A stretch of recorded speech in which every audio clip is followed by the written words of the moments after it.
engagement, and it's amazing that we get to see the caliber of persons that are willing to share with us. And it's so inspiring. All the great things you are doing out there. I mean, we get inspired on a daily basis, looking at all your profiles, seeing what you are doing. And it's just important that we have this forum where we come together and just share learnings with each other and just help each other be better. So that said, I would go straight to the conversation. And for today, we are engaging four brilliant minds that have done amazingly well in their fields of endeavor. And they are Seyi Naim, Ayomide Oshun, Dami Sholesi, and Wole Odeleye. And they've come together to lend a voice to the theme of this year's alumni conference. So the idea around the alumni conference is just some time where we just get together and have conversations around what's happening, what's going on, take learnings from each other, possibly network, right, with everyone, regardless of where you are in the world. Unlike if it were a physical one, Ishe will not have been able to attend, for instance. But now it's virtual and we have everyone from all around. And that's the beauty of this virtual experience. And we hope that by having this conference, persons will take learnings, meet people, connect with people, share ideas, and know who to meet if there is a need for learning in a particular area. So it doesn't end here. This is just the beginning. The idea is that we take learnings from here and we ultimately are able to be better. Like the conference theme speaks of being better and doing more. Be better, do more.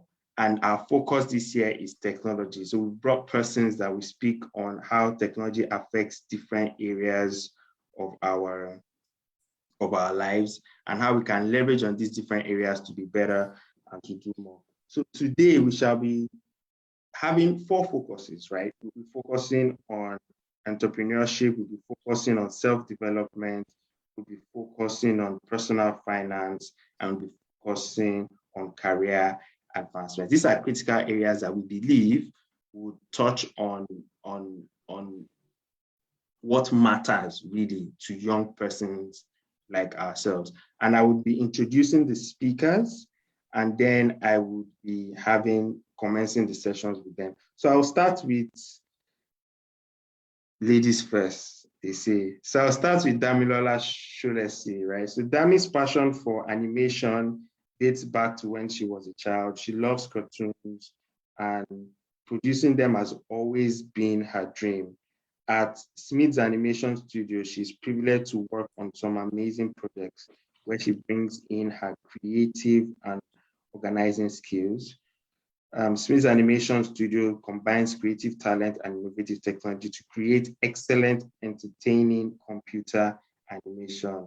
So we have Damilola Sholesi. We can recognize her with a round of applause. And also, she would be handling the session Technology for Self-Development. Up next, in no particular order, we have Seyi Naim, who is a creative technologist with a passion for using design to help entrepreneurs solve problems and organizations create products with users at the center. So Seyi will be taking technology for entrepreneurship. We also have Ayomide Oshun, who is a visionary, a father, mentor, is learning, unlearning, pushing the envelope every day, working with SMEs to achieve the goal of Nigeria becoming the Germany of Africa. So we can't wait to hear how that is unfolding. And then we have Wole Odeleye. Wole is a technology expert who has worked on complex digital transformation initiatives spanning business process reengineering, business operations, automation, application and enterprise solutions, deployment for enterprise organizations in sub-Saharan Africa. We'd like to say thank you to our panelists, and we really appreciate you taking out time to be here with us today. Please give it up, even though you're muted, just give it up for our panelists, and we'd like to say welcome. Thank you guys, thank you guys, thank you guys. So we'll get straight in. So this is the process that you take. So pretty much you tell your story, and then we have like 2 questions for you, and thereafter in 15 minutes time for each of our speakers, and thereafter we get a few questions from the house, and then we move on to the next session. And we could actually, people could ask questions across board, or we'll just give each of the speakers 15 minutes to tell us their story and answer a few questions. So good. We'll start with Dami. Dami, how are you? Good.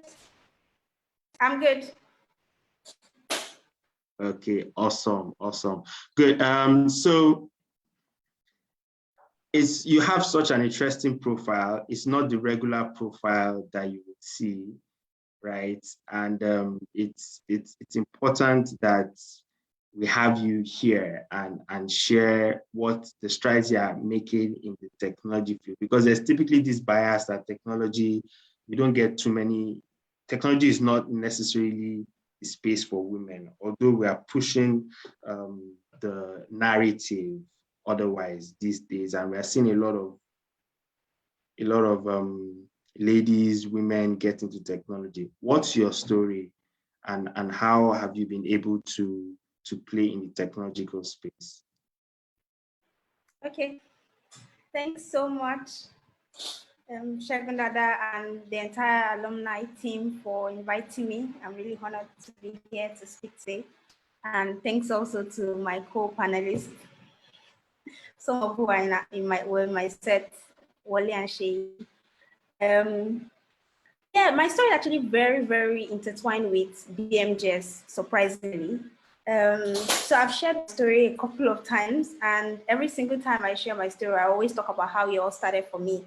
And truly, it started for me when I was in SS2, how my love for animation actually started, and how I knew that that's the career I wanted to choose. I think I was in SS2 then. I watched my first Pixar movie, Toy Story, over the holidays. And I came back and I was discussing with Alex Ochuko, for those who are in the audience who were in my set. And I was just telling her about, I'd watched this movie, there were a couple of people, at the end, because as the end credits were rolling, I just seen names, and it just really clicked to me that, people actually made cartoons for a living. And I just felt that would be, a really cool job to do. So I was just telling her about it, that, I watched this movie, blah, blah, blah. And then there were all these people at the end. It would be really cool to do something like that. And she mentioned that for you to do that, I don't really remember how the conversation went, but she just mentioned that for you to do that, you needed to study computer animation for you to be able to take that course. And that just stuck with me. I think we had that conversation in SS2, and that truly stuck with me. And I remember like a year later, we're trying to, fill in our jam forms and, all that stuff. And I really went through the book, like I was really going page by page to ensure that I found, computer animation so that I could, fulfill this, dream of mine and all that. But sadly, I didn't find it. And, even how many years after, almost 20 years after, animation is still not studied, on a university level. Hello, can you hear me? Because my internet is bad. Can you hear me? Can hear you loud and clear. Okay, great. Because he was telling me my internet was bad. Okay, great. Okay, so I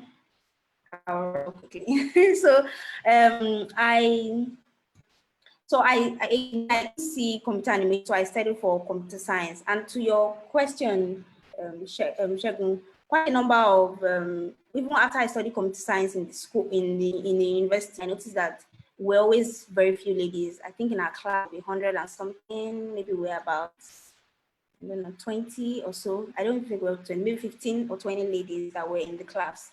So it has always been that issue whereby there are very limited women in technology spaces for many reasons. But we know that as the world is changing, gender-wise, more women are being accepted, and in some of those spaces, and some of the barriers that actually prevent women from first studying computer science degrees and also staying in computer science careers are being, overcome, because I know that even of the 20 plus women that were, in my class, we're very few of us that at least still staying in technology, roles and likes. So I think in my university days, I started to learn animation. Shortly after I finished my NYSC, I just knew that this was what I wanted to do, and I just went head on, to start the business. It hasn't been easy. It's been 10 years. It hasn't been easy because animation isn't something that has been fully embraced, in the climate we're in here in Nigeria. Things are getting better. The last 1 year has been super interesting. Lots of announcements, particularly globally, for creators in the animation space, and it's been an interesting journey to watch. So I think I'll just stop there. If there are any specific questions as regards how I got into technology, things like that, I could always take it on.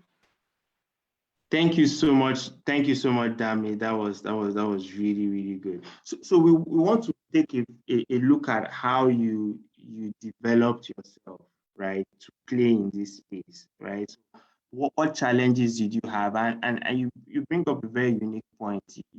When you started, it wasn't such a common place, and you had to do extra research, and even your own sphere of technology is not the typical like CCNA networking. This is animation, and it wasn't like a big deal here. So it wasn't, even if it was difficult for people to learn how to program and do animation and do like networking, animation is a different ballgame. So how did you develop yourself to be able to meet up with the challenges and just pursue dreams? That's a very good question, Shegun. First of all, as soon as I got into university and started studying computer science, I think by my second year, I had fully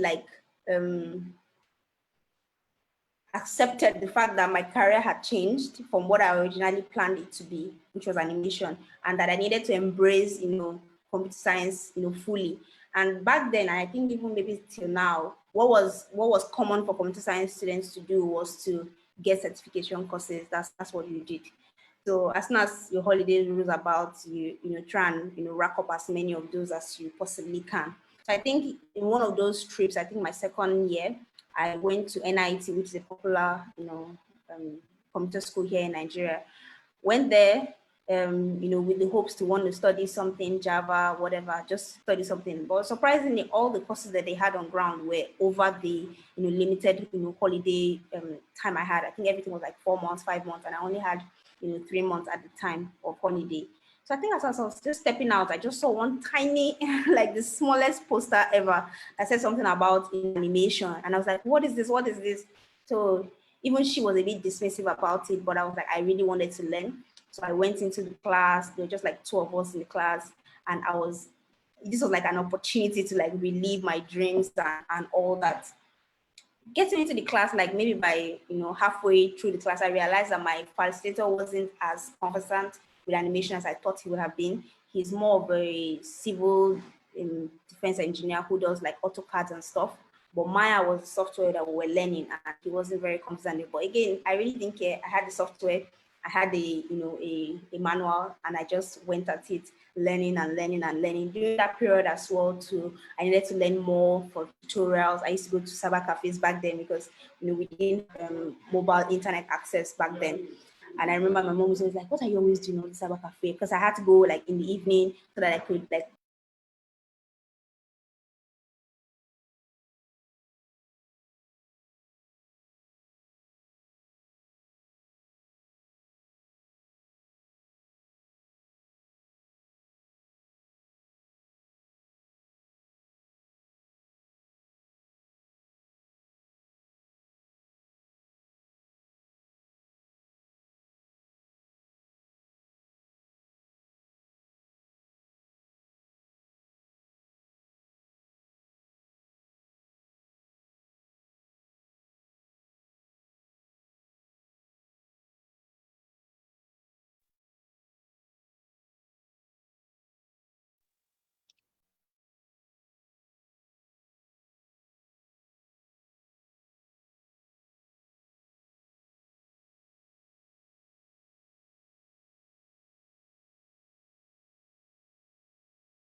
Hey, hello, can you hear me?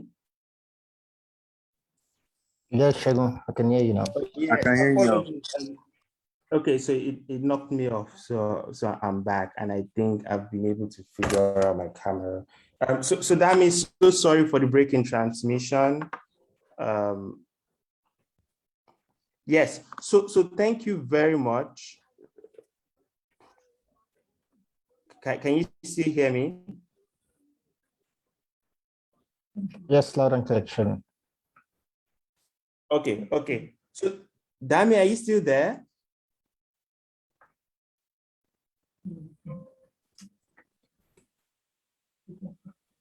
Lose Dami.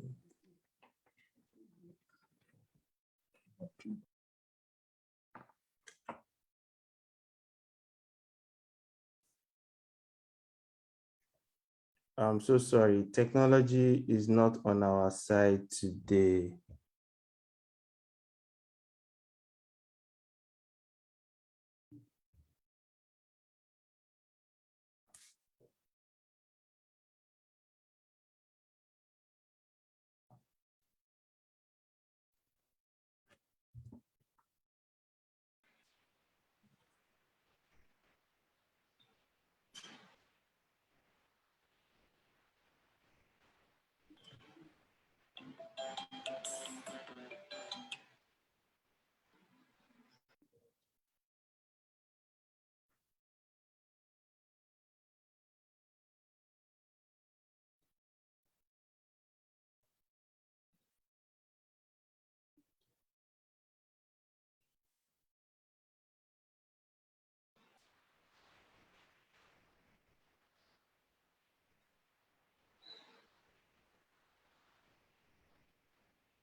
Hello.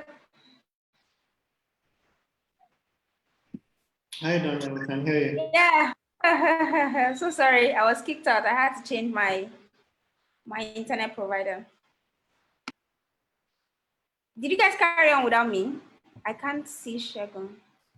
No, we didn't. Okay.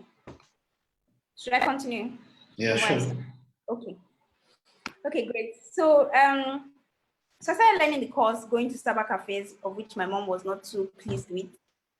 So that's how I learned essentially on my own, self-taught, from tutorials, then partnering up with colleagues over the years, and just really building the skill essentially over the years.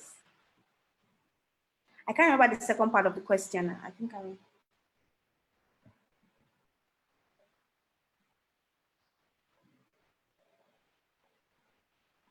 Hello, Shagun. I can't remember the second question that you asked me.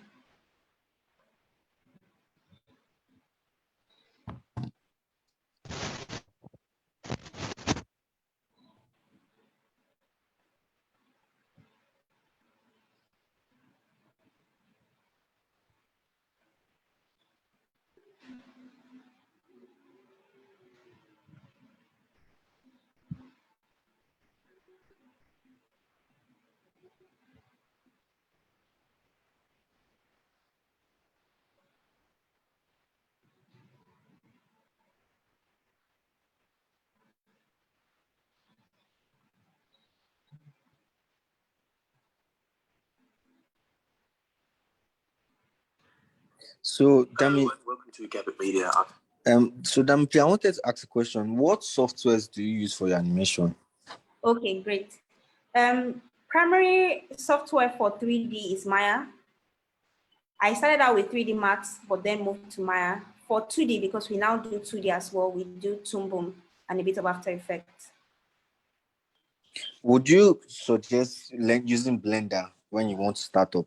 Oh yes, Blender is a great Blender is a great platform. We're slowly migrating to Blender. I think our rendering currently is being done on Blender. Blender is a good tool. It's free, so you don't have to be doing illegal stuff or paying for the software because it's actually free. And every year they keep upping the game. So Blender is a good tool. But when I started trying to work, I started using Blender, and as I continued going into the 3D space, I realized that there are more there are more softwares. Because then I now start looking at Cinema 4D, I started looking at 3D, DAS 3D, and some other things. And it's very alluring. So I don't know whether it is the right process to like learn all these other software simultaneously. Or did you first start off with one and first master that? Because Okay. Blender So I can do a started lot out of with because yes, Blender can because do a Blender lot can of do things. 2D. Yes, it can do 2D, can do also what Cinema 4D does, which is more of a motion graphics. So what I would advise is that you start out with one software. So I started out with 3D Max back then because that used to be the most prevalent software. Then I moved to Maya because Maya is the industry standard globally. So I decided to move into that because for production purposes and quite a number of people around me who I was working with were also using Maya. So as a newcomer, what I would say is pick one. If you pick Blender, it's great because Blender is universal and you can learn a lot. Or you pick Maya and then learn the skill of animation because the software is just a tool. So you learn how to actually animate or model characters. Once you do that, it's easy for you to move within platforms, within softwares because you already have the skill. So that would be my advice to you. And then again, it really depends on what area of animation you want to focus on. That will also drive, what kinds of tools and softwares you use. So for example, you mentioned Cinema 4D. So Cinema 4D, I only recommend for somebody who wants to focus mainly on, motion graphics. So the person's already like an editor in After Effects and he wants to, incorporate a lot more 3D and 2D animation into his pipeline. So I would say, okay, learn Cinema 4D. But So again, it really depends on where you. what if you Yes, want you're to about you're to say trying what if you're trying to do CGI like for film? CGI. CGI, For I would film. say start out with Maya, but then you still need to learn other additional softwares. But I would say start out with Maya, master Maya. Then you need to start moving to compositing softwares like Nuke and different. There are other softwares as well, but I would say start out with Maya first. Understand the basics of how to model characters, how to animate, how to make them move, things like that. Once you have that foundation locked down with Maya or Blender, then you now want to now move into the actual CGI part. So by CGI, I would mean that you're referring to movies you watch like Marvel movies, things like that. That's what you're referring to. Yes, that's what I'm saying. Yeah. Okay. So you need to master, animation basics. Once that is done, then you now need to move into compositing because that's where the bulk of your work will actually be done. In compositing. Okay. All right. Okay, thank you so much. And this is just speaking generally now, and also to address young women in technology and also guys too. So I mean, it's not just to be a female-only advice, but and of course across animation because one fact is that technology is evolving fast. Jobs So many of the jobs available today in the tech space did not exist 15 years ago. Many of the companies making wave today did not exist 5 years ago. And so things are changing fast. The industry is dynamic and fluid. So how do you manage to stay on top of your game? And how people stay on top of their game? One. Two, people that are maybe studied law or studied finance, get into tech. I mean, based on your interaction with other persons currently in the space, what about? Okay, so 2 questions for me, right? Yes. Okay.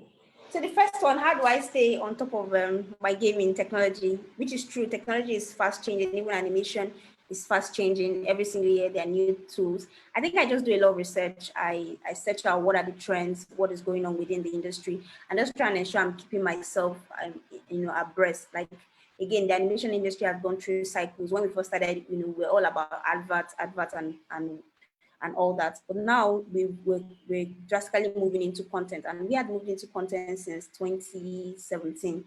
So it's about saying where's the industry going and how do you, as a business person, I think that's crucial that you're constantly looking ahead as to what your industry is currently doing and how you can actually stay ahead of the game because again you're in business. And then secondly, when it comes to the fact that you're in a technology business that is fast changing, you just have to do the research, search out what are the trends and continue to up your skills in that. Then the second question, I'm trying to remember, I forgot.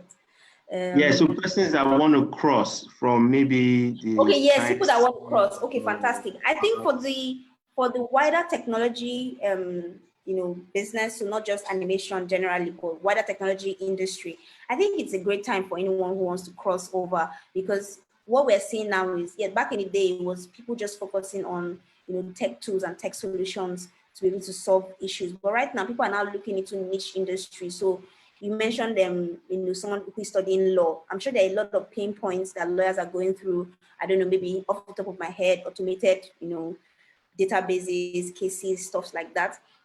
So they are the ones who, as lawyers, understand what those problems are, and partnering up or even learning the skills themselves. Because again, people talk about the fact that in the future coding will be, like a second language. And so either partnering up with a TTO that can help you build the software, or you yourself learning coding skills yourself to be able to see what are those pain points within my industry and how can technology, create amazing, tools to be able to help. Because we talk about fintechs now, we talk about fintechs, we talk about edtech now, we talk about quite a number of all these, businesses, and many of these businesses are going into these industries and figuring out what are the pain points. I think I've heard the Paystack story before, whereby they were just frustrated with the fact that before, their solution Paystack, for a small business to be able to trade online, you had to jump these hoops for you to be able to get into switch on your website and things like that. It was really bothersome for small businesses, and they saw that as a problem, as a small business who was trying to also trade online, and saw that why should we have to go through all these hoops to be able to make sell businesses online, and they were able to create a solution for it. So I feel like anyone who's outside technology space is actually prime, because you're already in an industry and you understand what the challenges are, and you can figure out how you can put all the pieces together to actually make a solution that your industry can actually thrive on. Thank you so much, Dami. Thank you so much. Your insights are very valuable. So if you have any questions for Dami, you can put them up on the chat, and then we'll get back to it. In the meantime, we will be going to technology for career advancement. And Wale Odeleye, how are you, Wale? Wale, are you there?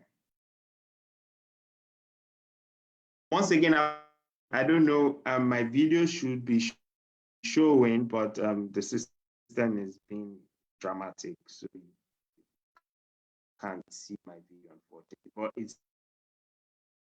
it's being fixed, and hopefully you would see my face eventually. Right, Wale Odeleye, are you still on?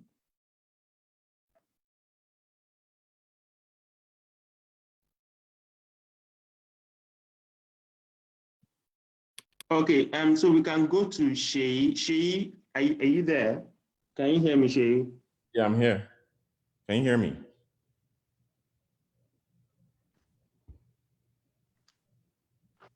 Can you hear me? Yes, we can hear you. Yes.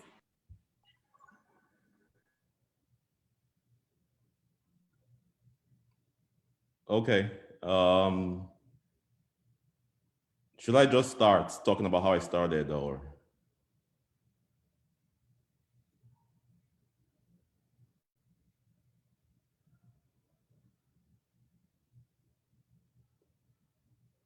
Okay. Okay, I think Shagun Dada dropped off again. He's having network issues. So Wale Idokun is here. I'll be filling in for him once in a while. Okay.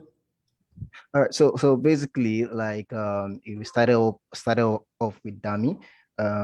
We just want to know how you started, and did you know if you were going to be in this phase you are in right now, as at back in secondary school? Well, that's a very packed question. But just like Dami, my story actually started from BMJS. And it started from GS3. It started from GS3 when we were supposed to pick between science and arts. And I was torn between those two fields. I mean, in Nigeria, art means, government and all that other stuff. But for me, art meant fine arts. with Mr. Olo Labayaki. And I loved further maths. So thank you, Olamide. So like anybody that knew me back then in school, Dami we used to sit close. I think we used to sit close by, even Wale. And Yes. Fumi also gave me the name Nahim Naha. So yeah, back then I used to draw a lot. I still draw, I'm an artist. So I was torn between the decision of should I go into the sciences or should I go into arts? And because of the way things are structured in Nigeria, it's kind of funny because you cannot mix both. And I really wanted to mix both because I would go back home, I'll watch 3D animations and all that stuff. And I wanted to, get into art. I wanted to mix fine arts with further maths, but we could not pick that, we could not mix it up then in school. I went to Mr. Alagbala and I asked him the simple question of like, I would like to mix both of them. And he told me, no, I have to pick one, further maths or arts. And that was how I dropped out from doing arts in fine arts, meaning in BMJS. So my story started from there. So the confusion started there and I was like, okay, so what can I do? Like, who am I without art? But it wasn't so bad because that led me into a place where I started thinking about coding and programming and all of that. And by the time I graduated and went to university, again, the way things are structured in Nigeria, there was nothing like, just like Dami says, nothing like computer animation. So I went straight to do computer science, and I learned how to do programming. But still, the fire was there. Even in school, I was still drawing and I was doing art. So at the end of the day, it all worked out because I was able to merge the two of them. I was able to merge both tech, programming, and art. So today, I straddle between both fields. I use both sides of my brain in terms of the logic and the creative part. And I use that to help like companies and entrepreneurs to solve problems. Now, did I have an idea of how it looked like today? I didn't know that this field existed back in school. I remember a colleague of mine then just told me, "Hey, Shay, like when I used to draw then and do a lot of Marvel comics and all that stuff. Someone told me, hey, Shay, you should be working in the film industry." That was the best I knew I could use my talents and my abilities for then. But today, over time, I've learned art, I've learned design, I've learned, I've been going through projects and going through a lot of things in the technology industry that has broadened my scope on what you can use technology for, what you can use 3D for, what you can use, and we're just at the tip of the iceberg, where I'm working with augmented reality and virtual reality today. So it's been pretty interesting. So that's my story. Wow, that's really interesting. I remember back then in school where you usually draw all those Marvel comics. In fact, I think there was a time you drew your own character. You Oh had a yeah, book like that. I still remember the stuff. That's really interesting and yeah. inspiring. So, how has technology changed your entrepreneurship landscape? I think you're an entrepreneur right now, right? Yes, I am. I am an entrepreneur and I also consult for industries. Technology has changed my whole landscape because today I do not really have, wow.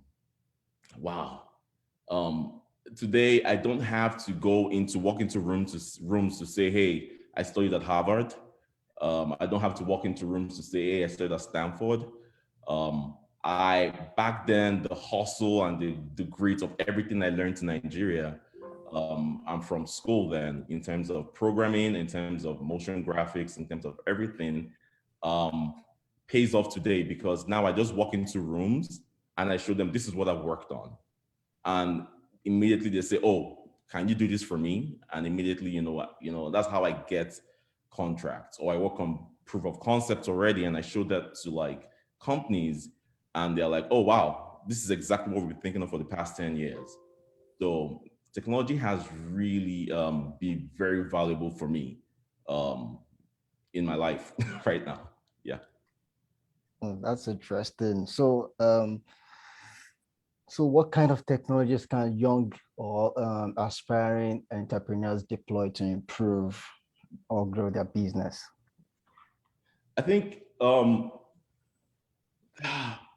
in the creative field right now, I would say if you want to really break into the creative field right now, augmented reality and VR is where everything is at right now.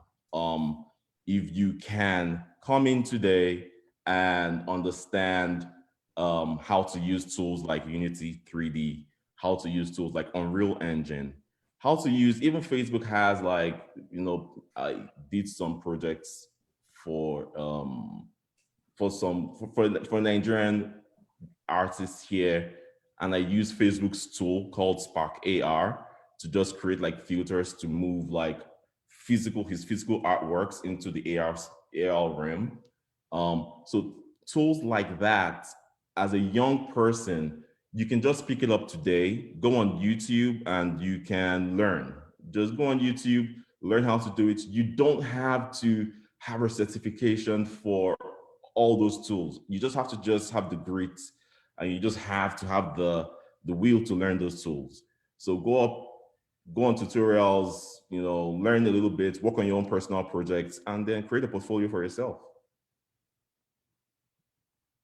Well, that's good. For the Spark AR by Facebook, is it free? Can anybody just sign up on it and learn? Yes, Spark Oh, AI is sure. free. I remember Dami also spoke about, so there's a whole pipeline. Dami also spoke about learning Maya. I use free first, then I do paid for because I'm working with clients. So I use tools like ZBrush. Spark AI is free. Snapchat has their own AR filter making tool called Lens. That is free also. Unity is free. And some other tools, Unity, Unreal Engine 2 is free. They also have paid for versions, but to be honest with ourselves, the free version is usually easier to get a hold on. Wow, nice, Shay. Shay, can you hear me? Yeah, I can hear you. Oh, good. Thank you so much. Very, very insightful. And what I get from what you've said now is that one of the key things entrepreneurs need to learn or skills they need to have. I think you broke off. You're breaking off. With respect to technology is the ability to learn, unlearn and relearn, right? Because there's always something on top of things would be what would distinct. Okay. Can you still hear me? Yeah, good. So like I said, you pointed out that it's important they teach themselves how to learn, right? You talked about going on YouTube, getting videos and all of that. There's so much out there, and for entrepreneurs, and it could be either in the creative space or fintech space or all of that. One similar denominator is the fact that one just has to learn and have an open mind as an entrepreneur today, right? Yeah. I mean, like you talk about being a consultant and also being an entrepreneur, all of that. By virtue of technology, the business world is a level playing field, right? You don't even need to travel to the US to work in the US.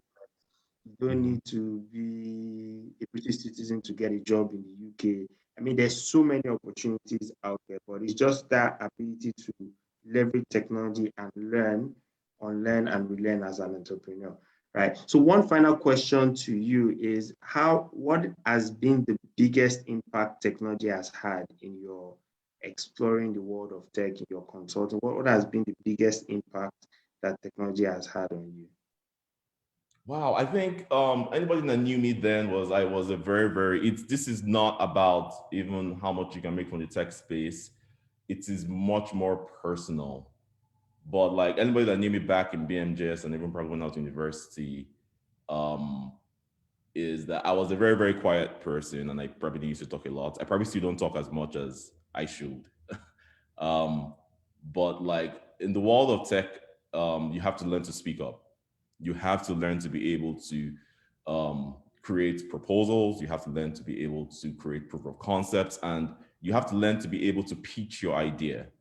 So the world of tech has forced me to be that guy, to be that guy that walks into a room and, you know, can be able to speak up and send his message across. It has emboldened me to be, you know, a little bit more confident, definitely more confident in what I'm doing. And, you know, it's more personal than just like, oh, you learned how to use JavaScript or you learned how to use C#. It's more personal, and that's the biggest impact in my life. Thank you so much. Thank you so much, Shay. It's been a pleasure listening to you. So if you have questions for Shay, please, you can put them up in the chat or just note them down. Next, we'll be heading to Ayomide. Ayomide, how are you? Hi, Chego, I'm good. And you? Great, very well, thank you. Good to have you here. So Ayomide is one of our very special guests. He didn't have the fortune of passing through BMJS, but they got a very solid recommendation from a BMJS alumni. So, I mean, we still love you nonetheless. The only thing you have to do is ensure that at least one of your kids attend BMJS, so at least you can have that BMJS. No wahala, no wahala. I mean, I think you guys had me when you asked for school anthem, and I was trying to remember my secondary school anthem, and so you guys mentioned chorus. I was like, yeah, I know the chorus, but yeah. It's all good. Nice. So tell us your story. With you, we'll be exploring technology for personal finance. So tell us your story and then link it up with how personal finance is important and how technology. So I'll start off with something a bit personal. I've always loved numbers, and apparently years later, right, I got to know that at 8, when they asked me, what do you want to do when you grow up? I said I wanted to become a bank manager. And that came about, now just thinking back, right? They were the only group of people I knew in the late mid-90s then who were able to retire early and be comfortable, right? Or have like side incomes and do really amazing things. And to give you some context, both of my parents were in the civil service. And in early 2000s, there was this Alumni 4, Alumni 7 professors that went on strike. And some people in LASSO followed suit. They were asked to go and they were giving gratuities. And that was the first time in my life, right, being a teenager, that I found out that people could retire and not have plans and not have money, right? So these people didn't leave, and the people that would take up their apartments. So growing up, I mean, I'm seeing people argue with police officers, you know, I'm going to school and hearing stories.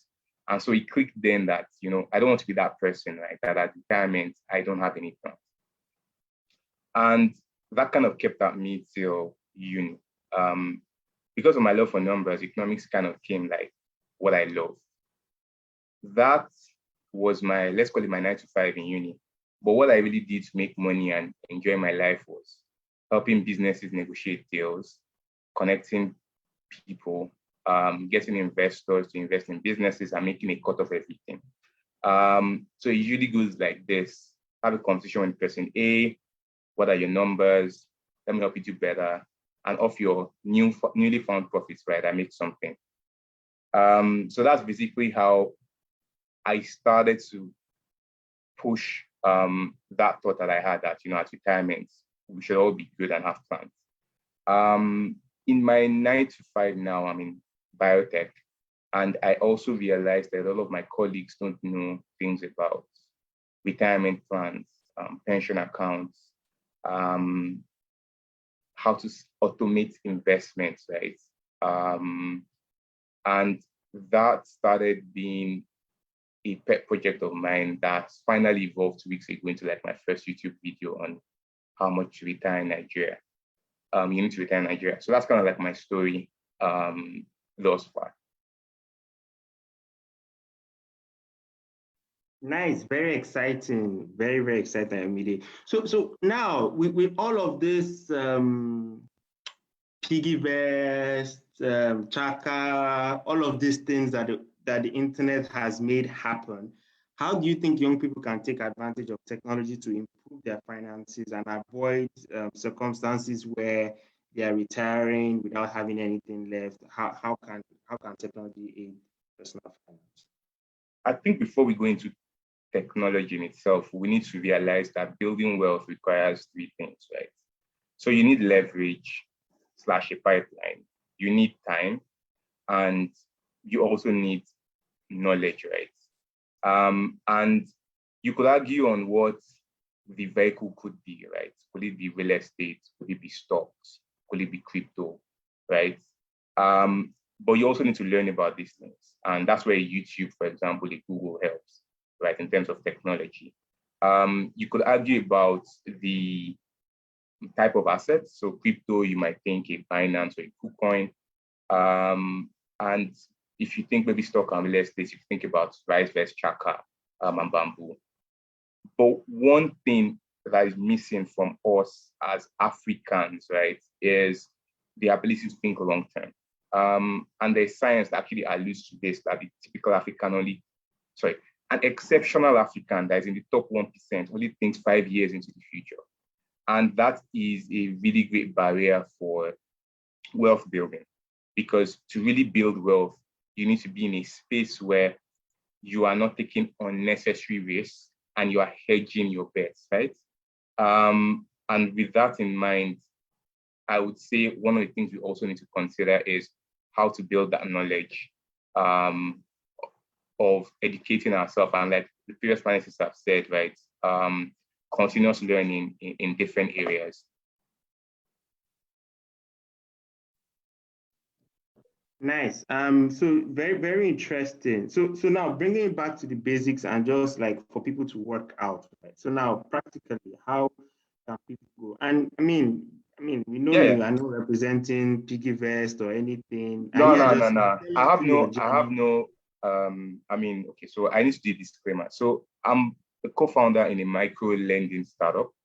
Okay.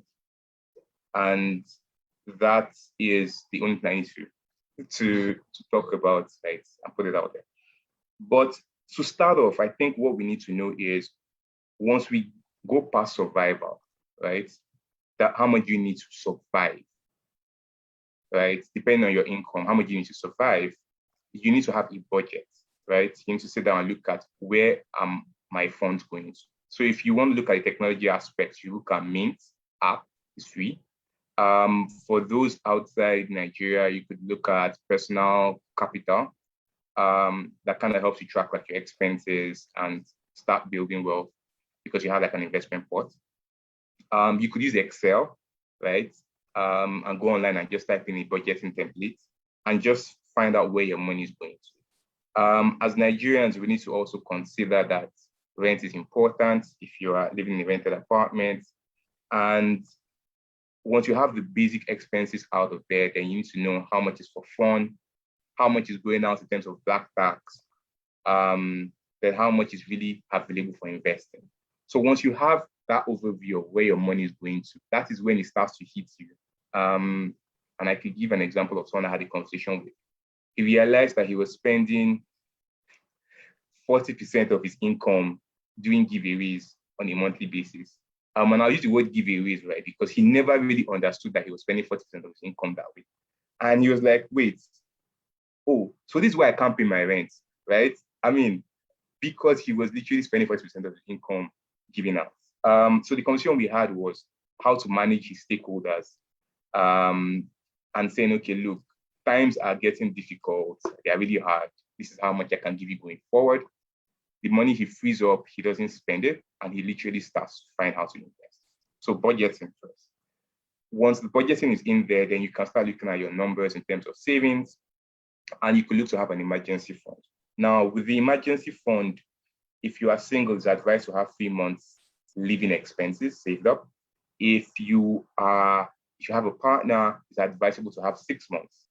Now, there's a new line of thought that says if you have a partner and one person is an entrepreneur without stable income, then you should look to have 9 months of living expenses, right? Just to cater for the fluctuations in income. Those for me are the first two things, right? So budgeting, looking at what your service number is, you are able to reflect on, where you could do better. For example, managing your stakeholders because we're Africans and Black tax is real. Then we could look at how to invest, right? That's where what asset class you want to invest in is important. And the typical ones we have are stock, real estate, are those that have gold also, right? That have existed over a long while that people store wealth in. And to that, we have these vehicles, the Chaka, the Trove, the Bamboo, which you manage yourself, and you have a rights vest that manage on your behalf. But one thing you need to note with those things is what's the expense ratio, how much do they charge to help you do your investments? And two, how are you going to do the investments?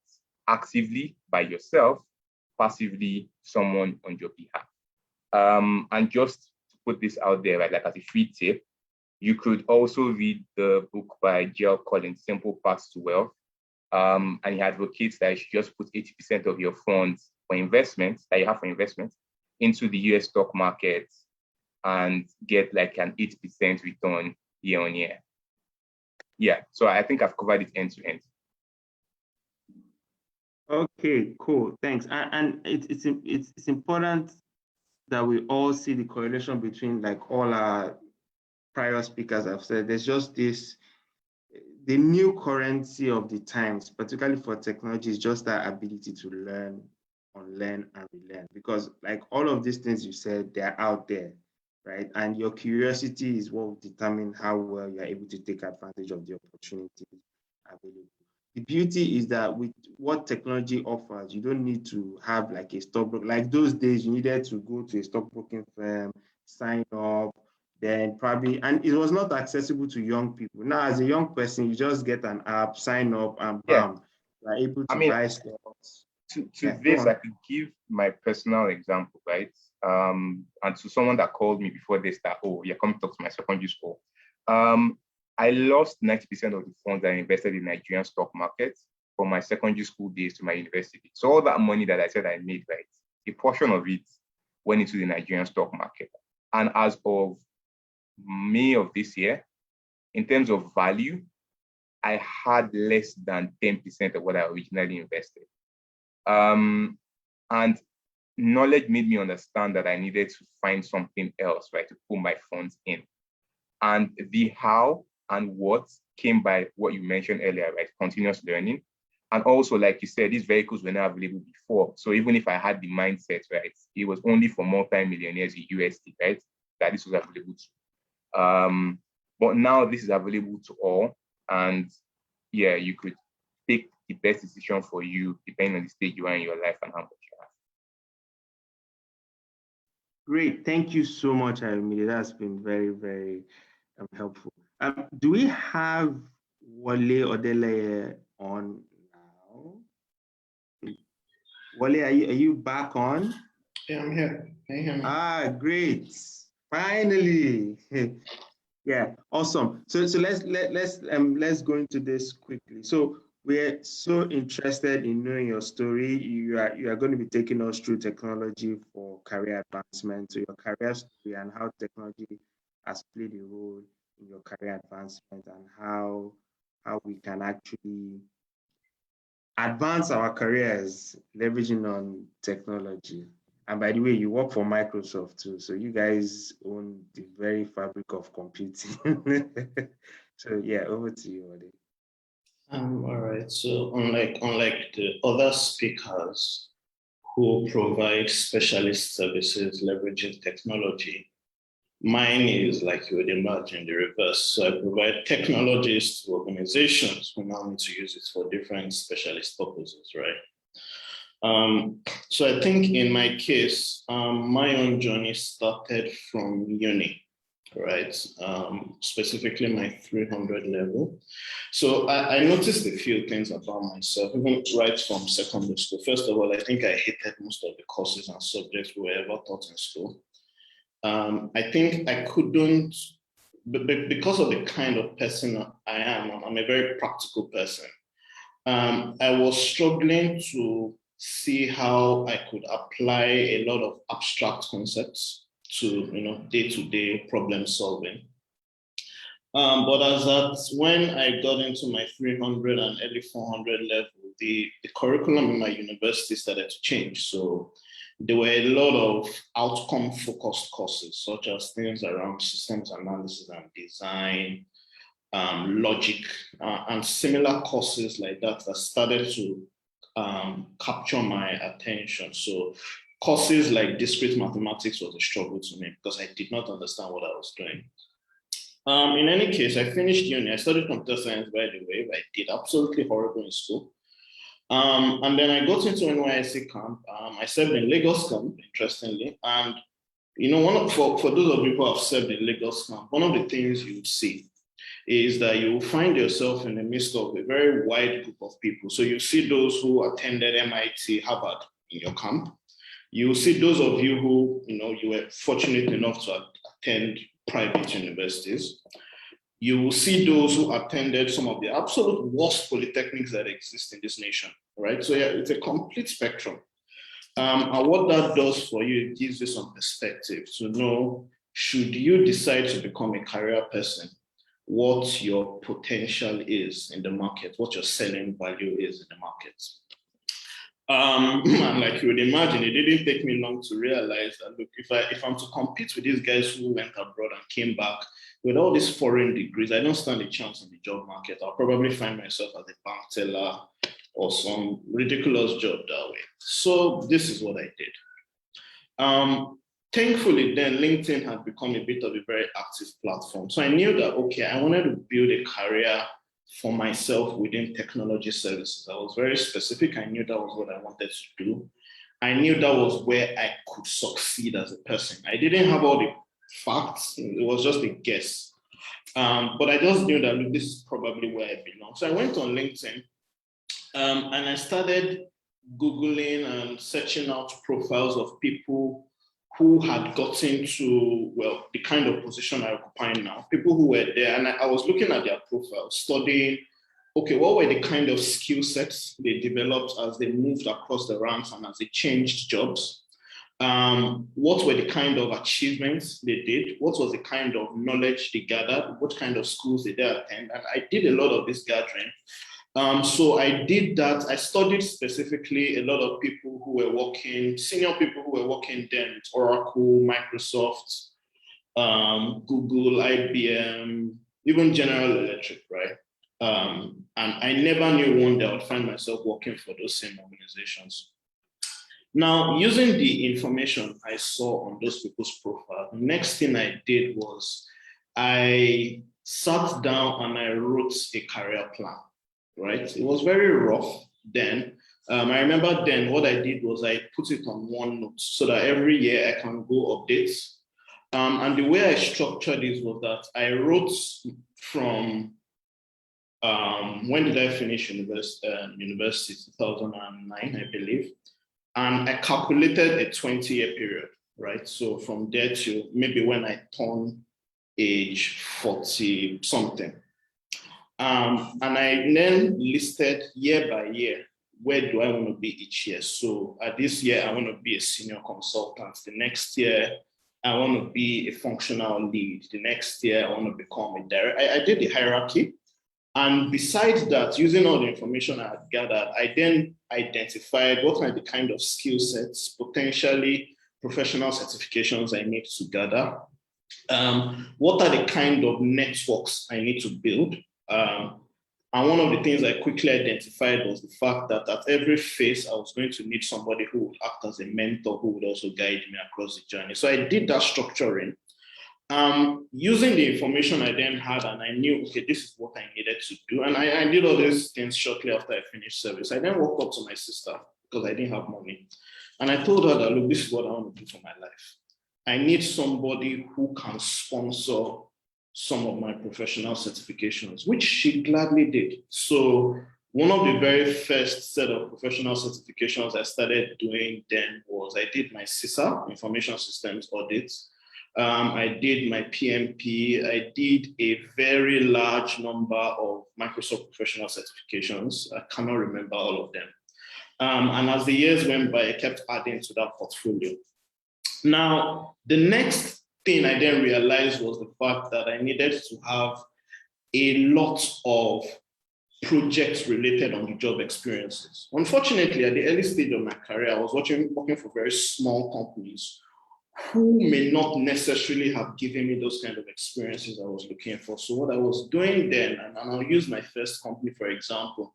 So the first place I worked, I was hired as a programmer, an analyst at the same time. So then I was building portal applications for them on PHP, then JavaScript, and then I started leveraging some of these framework platforms like Drupal, Joomla at that time, because programming wasn't my strong suit, so I leveraged frameworks a lot. And then one day the company realized that there was a need for them to consolidate. So it was a digital marketing, an experiential agency I was working for at that time. And one of the things they quickly realized was the fact that they wanted to expand their digital portfolio, right? And they wanted to structure their operations to have a proper CRM structure, start leveraging very enterprise-related tools. And so I got curious, right? And I was asking myself that, okay, so what kind of enterprise tools would be very important to an organization like this, that can quickly help them build a customer data platform, that can quickly help them leverage and build scalable applications. And that was when I stumbled then on the Microsoft Dynamics CRM, then when Microsoft first released it, and then the subsequent 2010 version, and the Microsoft SharePoint. So I took a lot of my time. I would often spend a lot of late nights studying these systems. And by myself, I was able to quickly start building applications. That's the work I did there, then got me my next job, where I started consulting my very first set of customers. Then I started consulting for the banking industry. So I was helping them build enterprise applications, intranet portals, and their end-to-end application lifecycle management and collaboration platform systems.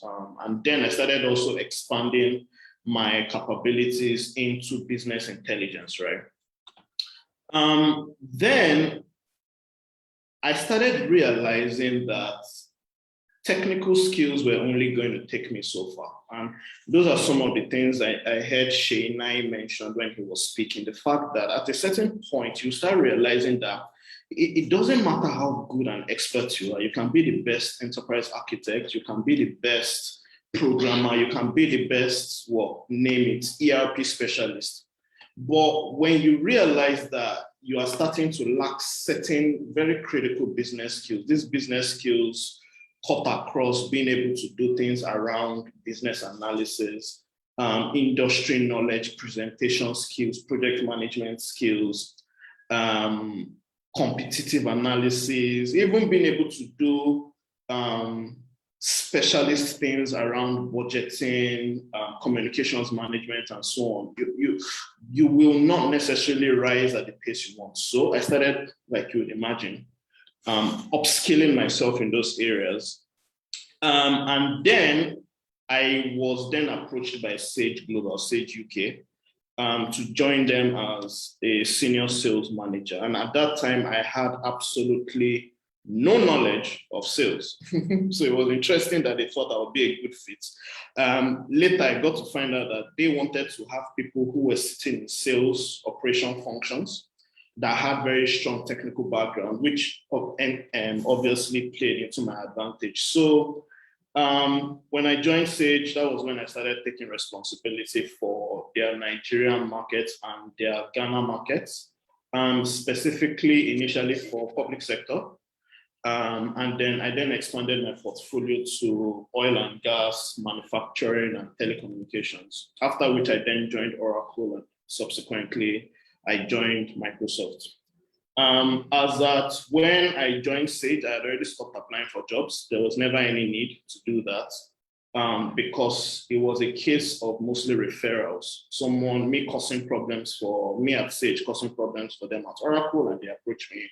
And then at Oracle, I caused problems for Microsoft, and they approached me. So who knows the next person that comes to me now? But I think the point is this.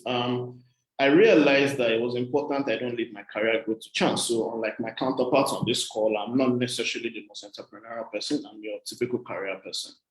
And in my portfolio at Microsoft, I'm responsible for quite a lot. I'm responsible for the industry strategy for financial services. I'm responsible for the market growth within Sub-Saharan Africa for the banking sector and insurance.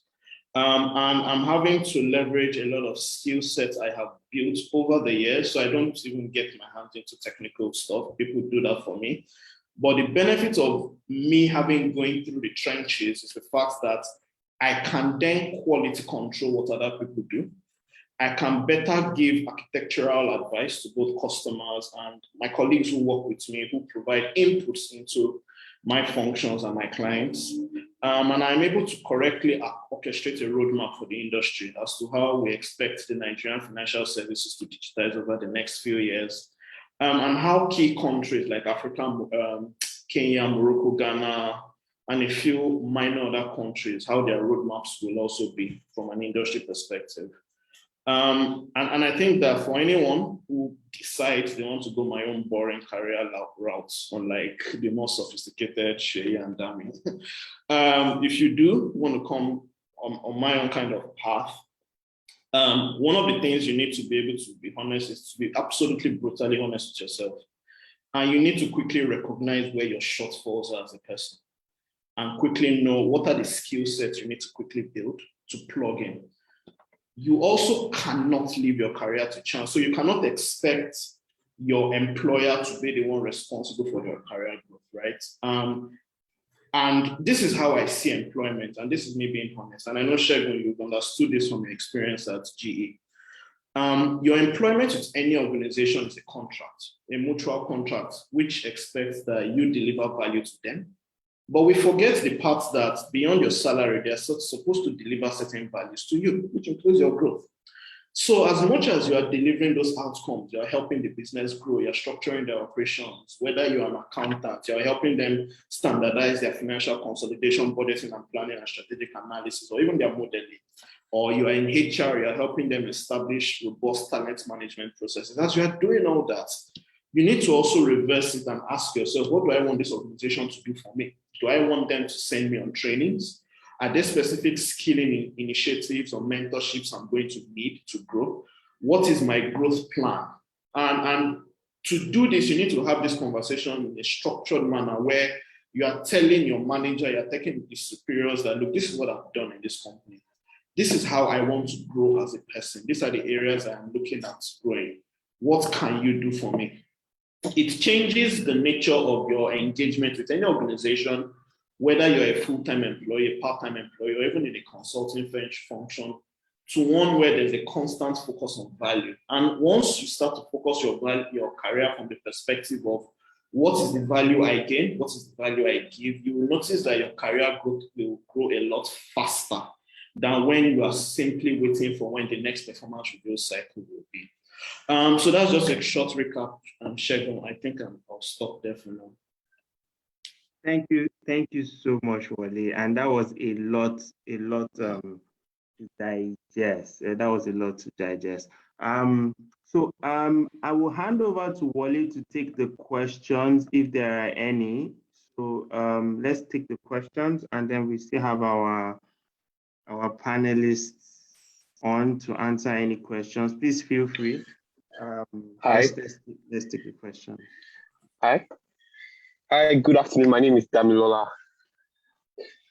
So my question mostly is around responsibilities. So if I'm just to give you a background about myself, I also started very young in tech, and then where I am now is in the capital markets. And I see forgive me if I pronounce your name wrong, Mr. Oduwole seems to be one of my competitors now, because I've entered into the document management space. And Microsoft seems to be one of the people that are dominant in the Nigerian market. So, last year, my management gave me the role of CTO for a startup that we are trying to push. We've been sending other people's products the past few years. That is, we've been sending SharePoint, M-files, and all the likes. And then 2018, thereabouts, before they actually gave me the role of the CTO, I presented to them that, hey, we need to build our own software rather than sell all these international softwares in Nigeria. And then finally, they gave us the approval. But now, I mean, they've now given me the responsibility to basically run the subsidiary.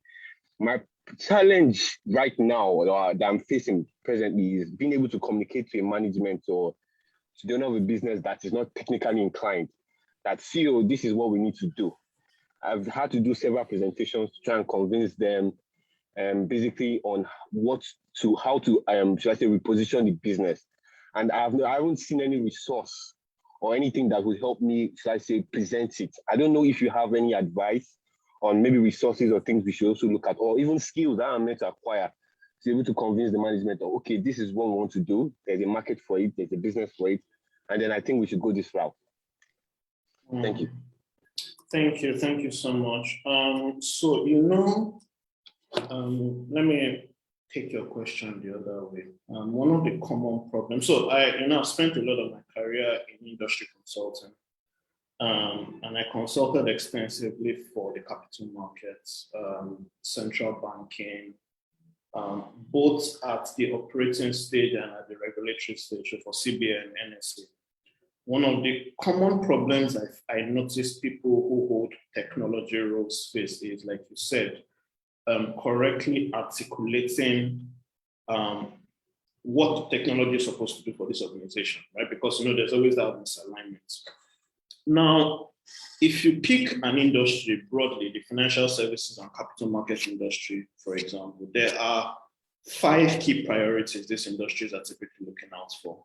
And I'll narrate them to you because these are not technological priorities. And the way you need to think about it is look at what is the business outcome that this organization is looking out for.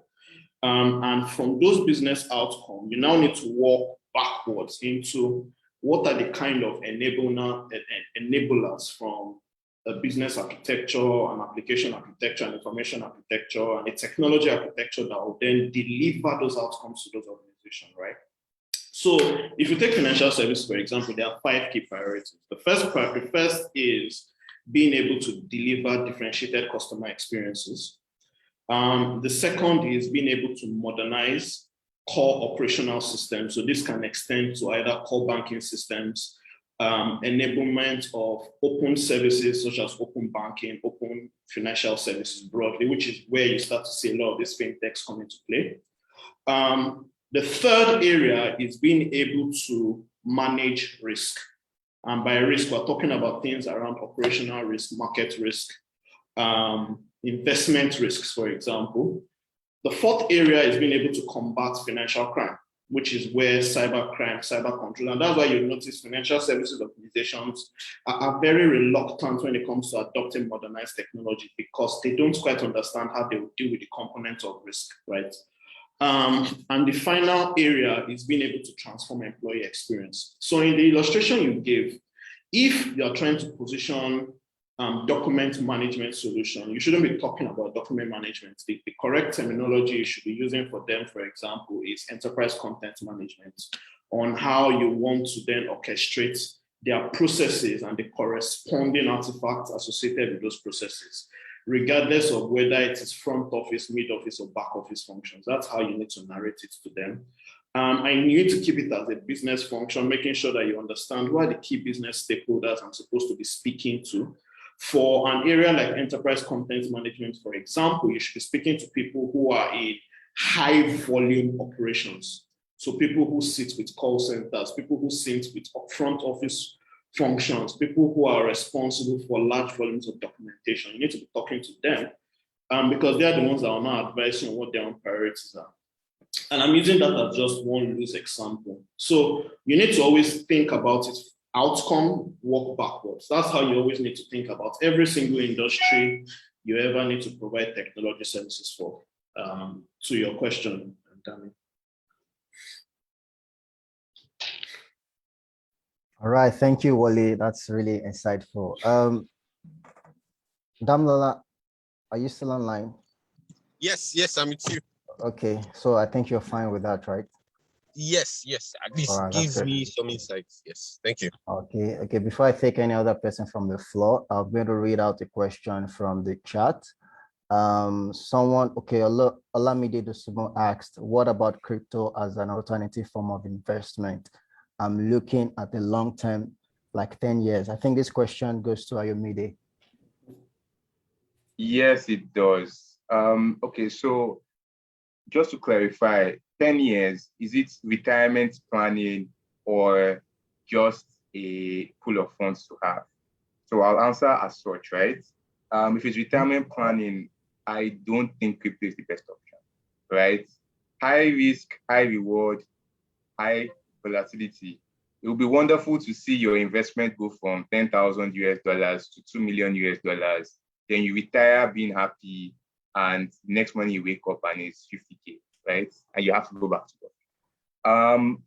Is it a new platform for wealth creation globally, never seen before? Yes, you could think of it like the internet, right?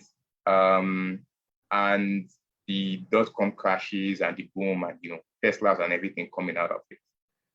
Is it technology that will probably change the world? Yes. So does it make sense in terms of just thinking where to put your money for a long period of time if you're not looking at returns? Yes, it does.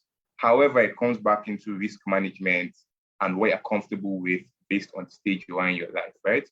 So I'll give you percentages, right? So for high risk, very aggressive young people, right?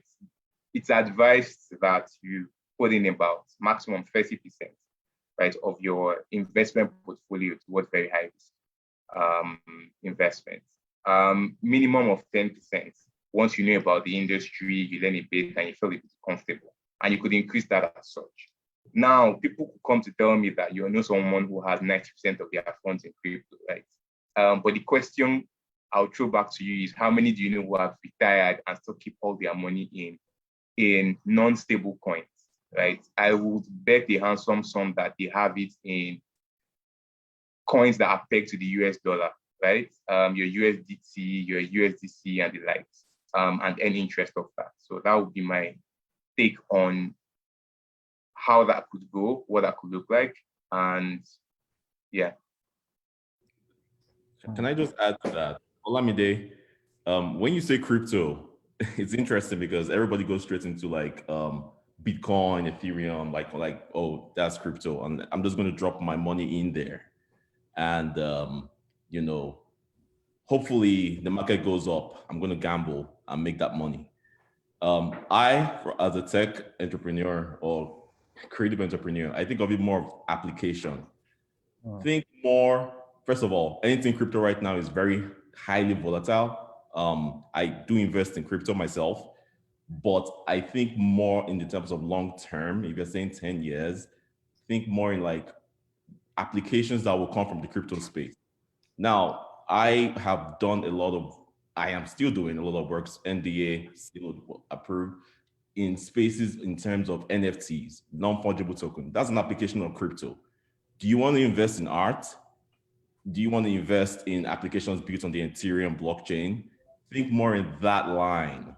But if you're looking for a quick buck, like do put your money in there and double it and pull it out. But crypto right now, as at 2021 Saturday, 11:34 my time, is for me is just gambling. All right.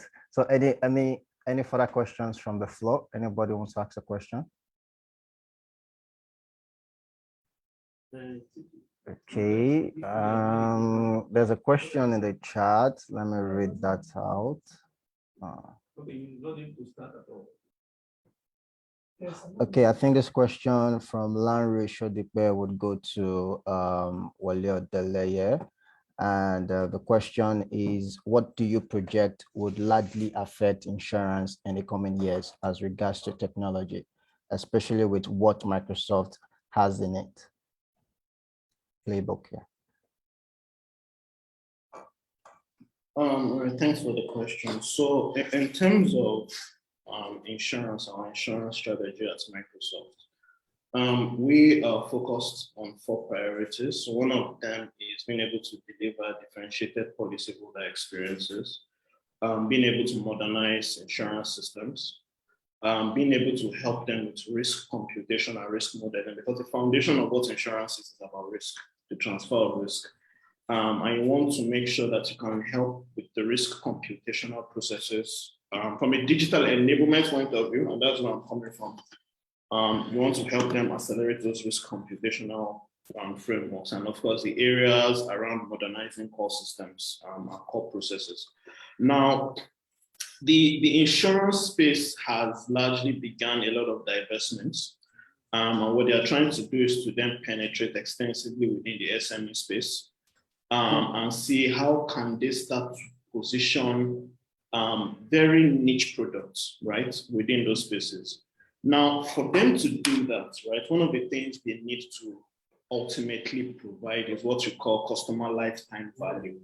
So customer lifetime value means that from the moment the person graduates from university up to when he buys his first car, up to when he wants to build his first house, up to when he gets married, what are the kinds of insurance services that will be suitable based on the phase that person is in their life, right? And as you imagine, for you to do that, you need a lot of data. Data that unfortunately, and if I use the African insurance space, sits in a very decentralized, disorganized manner. So financial services organizations within our continent have huge estates of data warehouses, but only a very small percentage of that data is provisioned in a way that can actually deliver intelligence to decision makers within organizations who own that data. And for any industry to grow, for any organization to grow, one of the things they need to do is how do we consolidate our customer data? How do we create what you might call an insurance data foundation that is able to provide metrics around your financial performance management, around customer insights, which takes into things like your retail analytics, your institutional analytics, your risk management portfolio, where you then take into consideration your market risk, your operational risk, and then your KYC domain from a financial compliance control regulation and financial crime and compliance function.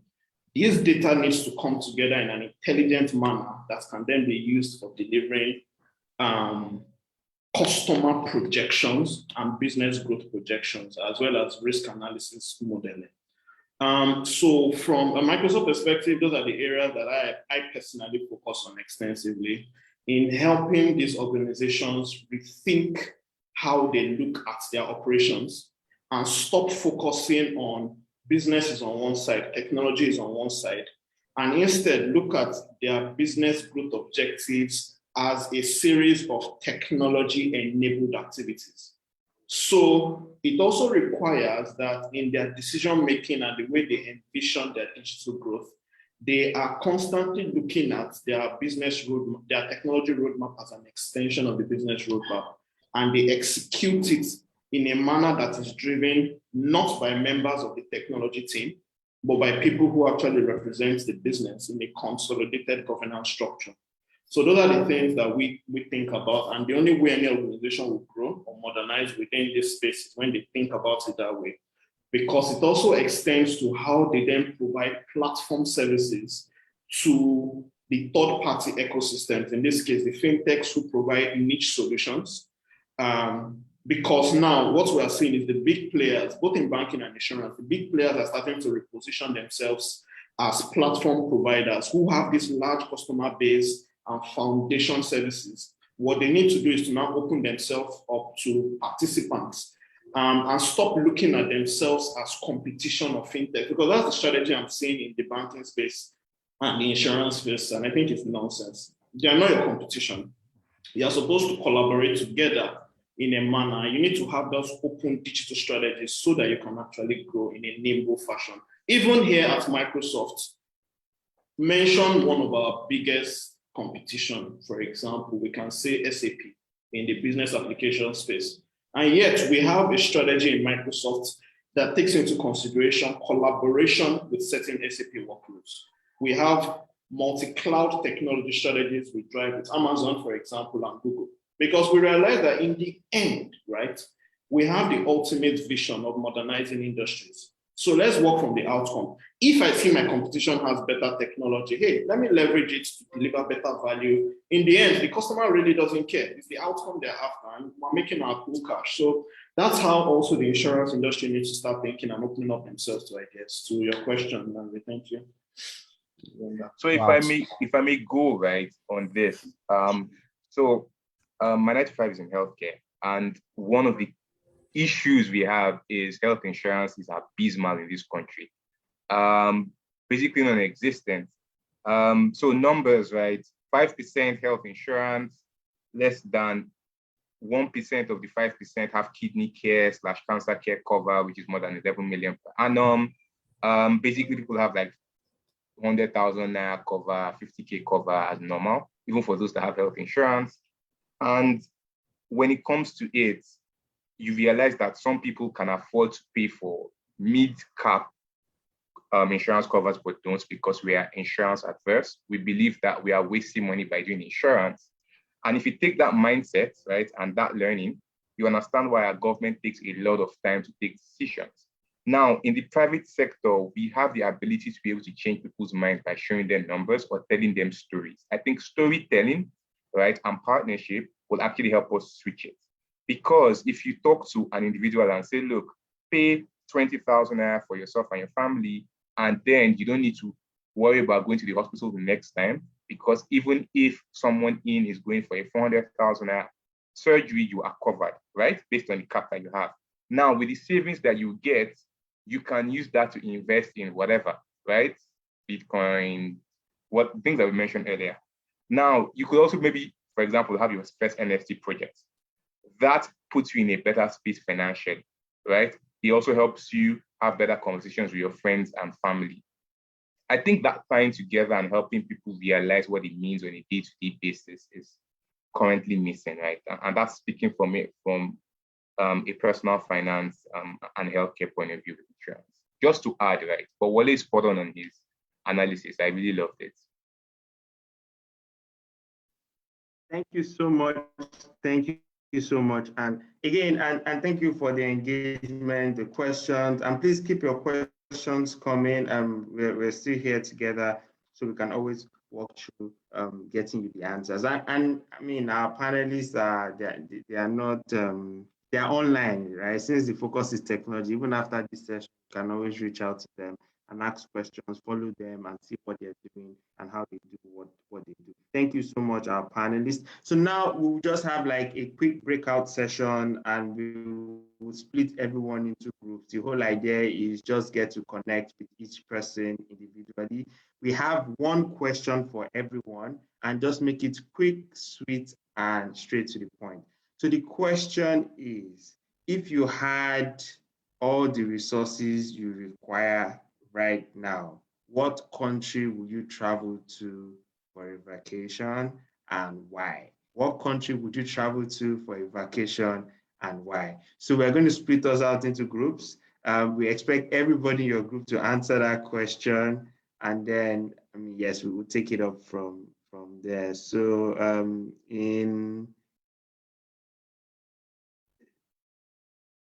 yes, so we'll do that now and expect to be assigned to a breakout session.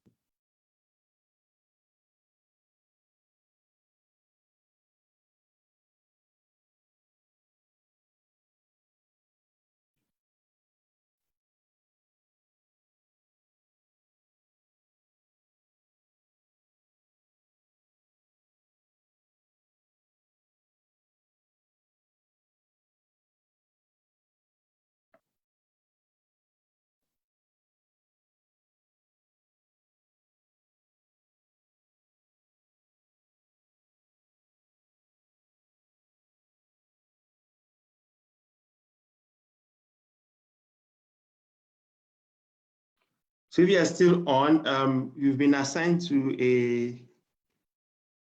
a breakout room. Kindly join the breakout room so that you can have that conversation with your other alumni folks in the breakout room. So again, it's one question.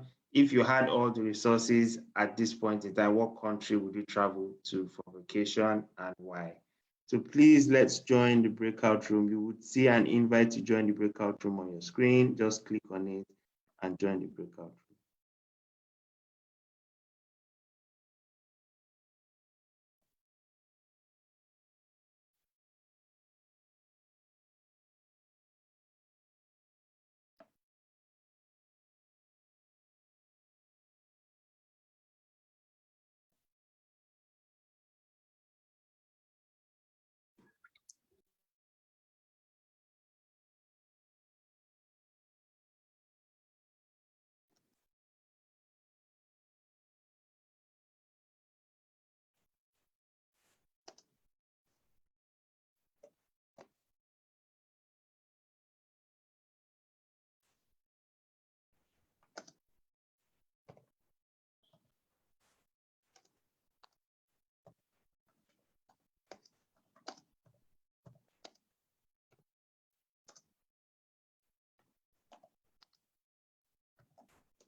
Hey, hi everyone. Welcome back. Welcome back. Guys, I totally apologize, right? My video hasn't come on throughout the session. That wasn't the plan. Unfortunately, my computer has disappointed me. So HP has connived with Microsoft to ensure that I do not have a video. So I'm throwing bands to Wally to just catch your bands. Okay, okay, guys. So it's been a very exciting session, and I think we should totally do this more often. I will just ask this quickly. How was the breakout session? We can give room for about 2 persons just to tell us how it was for them, what they learned, who they met, and if there was anything unique that happened in their session. Yeah, so the floor is open. Just go ahead, unmute yourself and speak. I could go. Hi, my name is Yes, Ayo Babalola. It was a very nice session. I agree with you. I think we should do this more often. I think the only thing missing was maybe like some small chops and some Pepsi. But it was really nice connecting.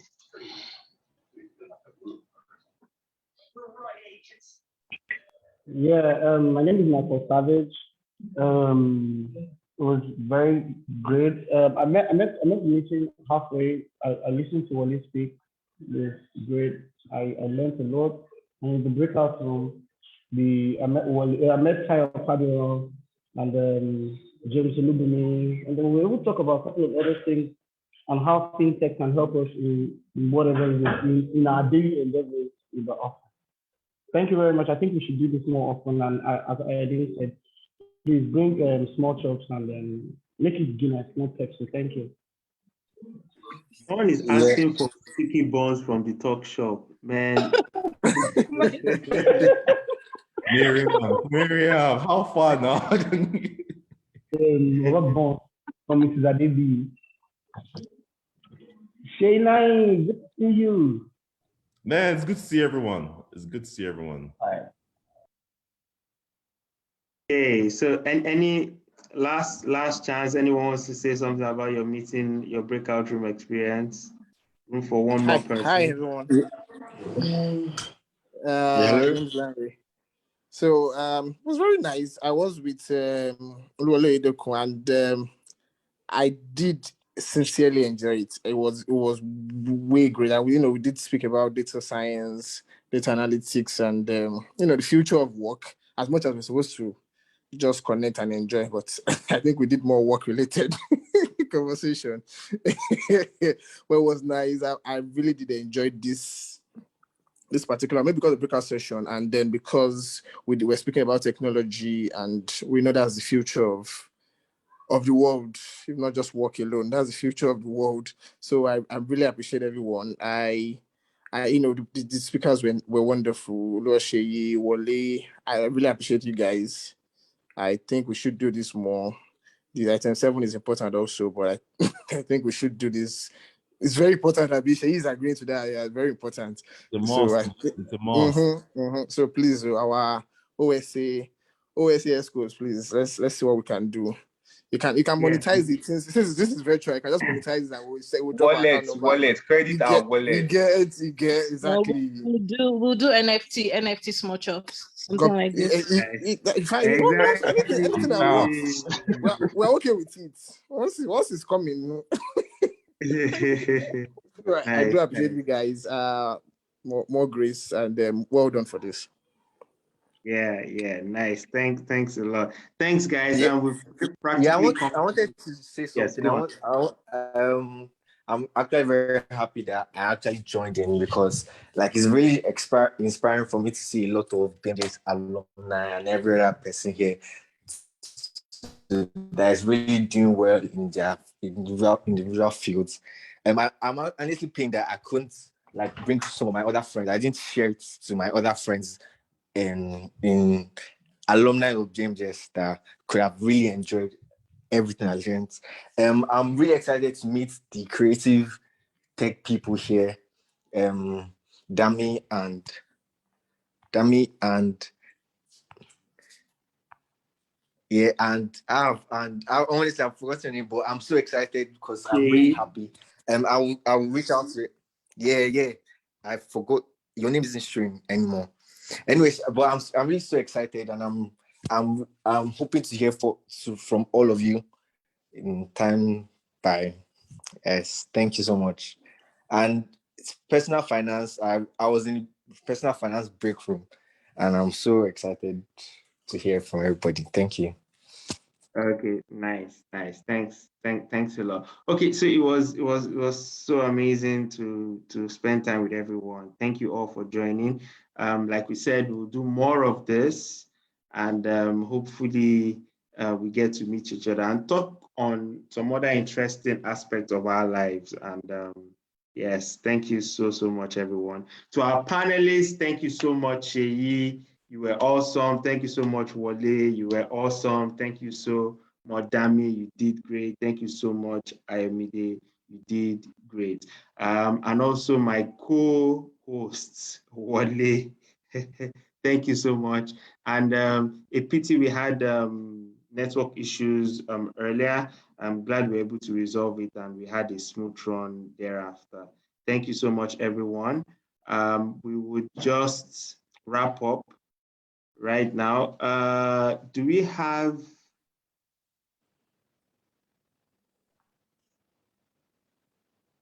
Okay, so we will just wrap up right now and we'll close with so we had the first run on the BMJS anthem, so now we'll have another run on it. so we'll take the second stanza. The second stanza. So now we hope those that can remember it can help us. So unmute. It starts with arise, arise.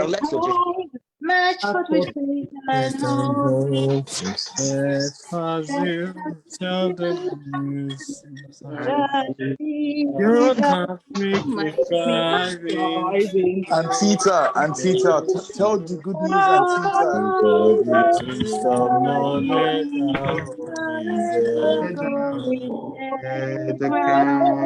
Let's go. BMJS forever. BMJS is We all know this part now. So let's know this part. honor to proclaim His goodness, offspring, greatness Like is arise. And